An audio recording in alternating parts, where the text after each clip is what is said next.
Good evening. Hello, नमस्कार. दुपारच्या जेवणानंतर आहे ना मस्तपैकी आऊ खेळत होता आणि बऱ्याच ठिकाणी ना धिरडे जे आहेत वेगवेगळ्या पद्धतीने केले जातात.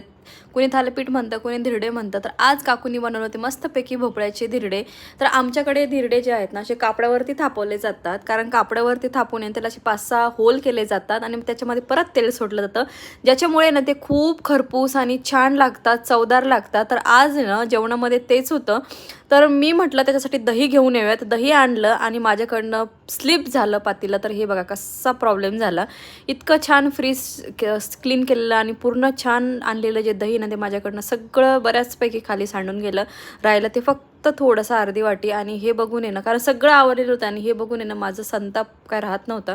कारण ह्या गोष्टी जेव्हा आपल्याला काही स्वच्छ केलेलं असतं आणि नेमकं असं काही घडतं ना, गडबड होते ना, तेव्हा खूपच वाईट वाटतं. आणि मला तर हे सगळं साफ करता करता बराच वेळ लागला, कारण दह्याचा खूप वास येतो आणि फ्रीजलाही तो बाकीच्या गोष्टींनाही लागू शकतो. म्हणून मला जवळजवळ 1 तास सगळं क्लीन करायला गेलं.